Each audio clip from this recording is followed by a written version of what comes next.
Ya, mari kita simak secara detail informasi ini pemirsa, karena polisi akhirnya mengungkap penyebab kematian diplomat muda Kementerian Luar Negeri Arya Daru Pangayunan. Polisi menegaskan belum menemukan adanya pidana dalam kasus ini dan korban dipastikan meninggal dunia dengan mengakhiri hidupnya sendiri. Informasi ini ditegaskan dalam keterangan pers bersama. Ya, kita lihat ya, banyak sekali pihak yang dihadirkan, pihak kepolisian, para ahli dan dari pihak rumah sakit, kemudian dari pihak forensik juga. Polisi menyebut Arya Daru meninggal dunia dengan cara mengakhiri hidupnya sendiri tanpa adanya keterlibatan pihak lain. Dari jejak digital bahkan juga polisi menyebut tidak adanya ancaman baik fisik, psikis maupun kekerasan terhadap korban.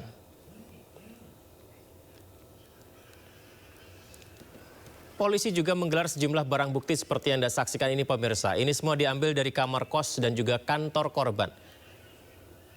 Ada barang-barang termasuk lakban tadi kita lihat, beberapa produk-produk dan handphone. Barang bukti yang dihadirkan penyelidik, lakban kuning, kartu akses kamar kos, handphone, flash disk, pakaian dan sisa makanan kecil. Dalam mengungkap misteri kematian sang diplomat muda, Polda Metro juga menggandeng berbagai pihak seperti yang saya sampaikan tadi, baik dari Mabes Polri, Asosiasi Psikologi Forensik, APSIFOR, di mana juga dihadirkan 24, maksud kami juga melakukan pemeriksaan terhadap 24 saksi untuk mengungkap kematian Arya Daru Pangayunan. Polisi menyebut tidak ditemukan ancaman terhadap korban.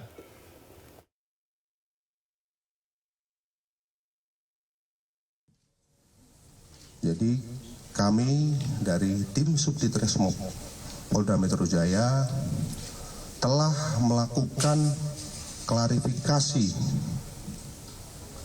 terhadap 24 orang saksi yang sebenarnya kami mengundang 26, namun masih ada 2 yang belum berkesempatan hadir.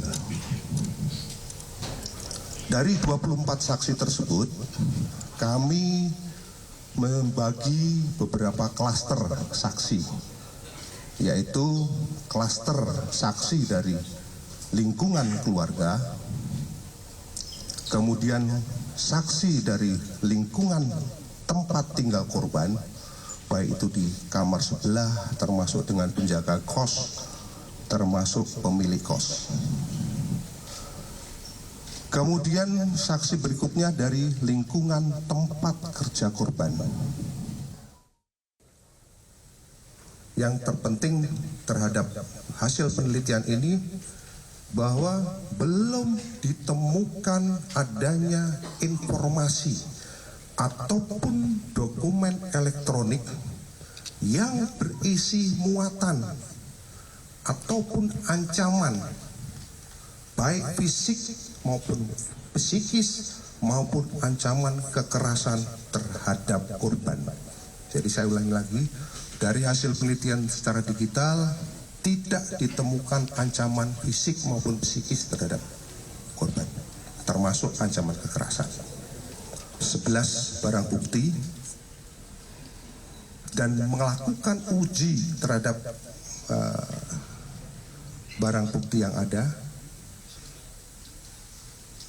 Dengan hasil tidak ditemukan adanya DNA milik orang lain selain DNA milik korban, termasuk pada lakban dan barang bukti yang ada di TKP pada saat itu, mulai dari spray, kemudian sarung bantal, gelas dan lain sebagainya, itu hanya DNA milik korban.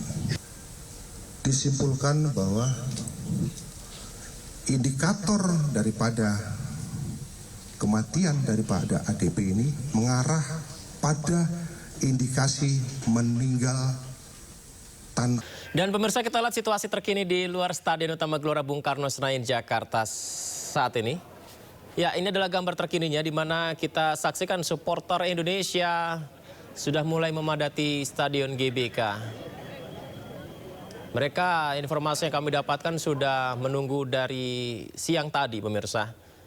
Tentu saja dengan jersey yang dikenakan, jersey merah putih, jersey timnas. Ini sebagai bentuk support dukungan dan memerahkan tribun-tribun di Jakarta sebagai bentuk dukungan. Lambang Garuda di dada untuk bisa menjadi juara di AFF U23 pada malam hari ini.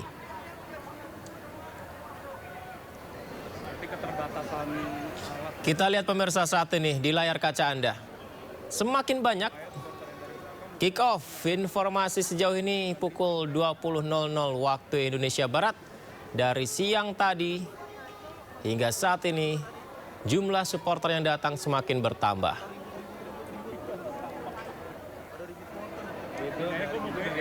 Dan semoga saja supporter kita tertib dan tidak terlalu antusias sehingga ada semangat yang melewati koridornya ya, seperti menyalakan flare. Itu tidak boleh sekarang ya pemirsa ya. Bagi Anda yang mungkin akan berangkat nonton, sudah tidak boleh menyalakan flare ataupun dengan menekan tim lawan.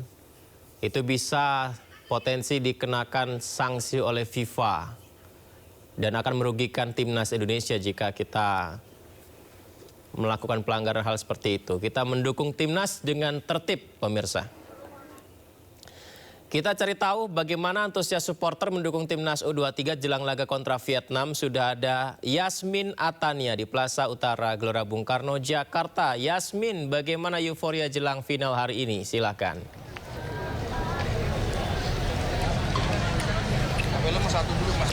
Iya, selamat malam Yudi dan juga pemirsa. Kurang dari 1 jam ini penyelenggaraan laga final antara Timnas Indonesia U23 melawan Timnas dari Vietnam ya. Tentu kita bersama-sama berharap Indonesia dapat meraih kemenangan pada laga final malam nanti. Nah, terkait dengan situasi terkini di Stadion Gelora Bung Karno Jakarta, tepatnya di Plaza Utara tempat saya melaporkan, hingga saat ini semakin banyak sekali, semakin ramai para penonton ataupun tepatnya supporter Timnas Indonesia yang berdatangan untuk memenuhi area GBK. Tadi kami sempat mewawancarai sejumlah supporter, bahkan tidak hanya datang berasal dari wilayah Jabodetabek saja, Yudi, namun juga ada yang berasal dari luar Pulau Jawa, seperti ada yang berasal dari Medan, kemudian juga ada yang berasal dari Bali, dan beberapa wilayah lain di Indonesia tentunya untuk mendukung timnas kita. Adapun pertandingan nanti akan dimulai tepat pada pukul 20 waktu Indonesia Barat, yang mana tentunya tidak hanya seluruh masyarakat Indonesia yang optimis ya dapat meraih kemenangan. Kemarin juga sempat diinformasikan atau disampaikan langsung oleh pelatih Timnas Indonesia U23 Gerald Vandenberg yang mengaku ingin mencatatkan sejarah lewat hasil positif tentunya di laga ini. Gerald pun mengaku di pertandingan nanti melawan Vietnam yang akan berlangsung kurang dari 1 jam lagi, dirinya akan mengerahkan seluruh kekuatannya bersama para pemain untuk meraih trofi Piala AFF U23. Jadi kalau misalnya kita berharap bersama-sama apabila pertandingan malam ini menang, tentunya ini menjadi hadiah manis ya untuk Indonesia menjelang hari kemerdekaan pada tanggal 17 Agustus mendatang. Nah, kita akan perlihatkan lagi kepada Anda situasinya seperti inilah di area Plaza Utara Stadion GBK ini, Yudi dan juga pemirsa. Dan saya akan coba mewawancarai salah satu atau sejumlah penonton yang hadir secara langsung di sini. Yang tentunya ini nampaknya ada yang datang tadi bersama keluarga, ada juga yang datang bersama teman baru pulang kantor langsung menuju ke GBK ini untuk mendukung timnas tentunya. Kita langsung saja ke arah depan sini. Langsung saja kita akan mencari penonton untuk kita tanya lebih lanjut seperti apa dukungan dan supportnya untuk timnas Indonesia. Langsung saja kita ke sini. Halo Mas, selamat malam. Dengan Mas siapa nih? Dengan Abau. Dengan Mas Abau. Mas Abau asalnya dari mana dan datang ke sini sama siapa aja? Dari Bangka Belitung nih, nama teman-teman dari Bangka, iya. Iya. Indonesia. Gimana nih menghadapi Vietnam di laga final, kira-kira akan seperti apa nih Mas pertandingannya Mas? Yang pasti Garuda akan jos menang 2-0 untuk Garuda. Oke. Ini memang kalau ada pertandingan sepak bola memang sering datang mendukung timnas secara langsung atau seperti apa?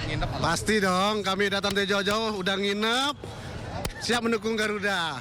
Mantap, iya. Tapi kira-kira yang akan menjadi bintang dalam laga kali ini dari Indonesia siapa nih pemainnya nih? Arkan Fikri. Mantap. Harapan terakhir tentunya selain menang, mungkin ada harapan-harapan lain terhadap timnas U23 kita yang akan bertanding beberapa saat lagi.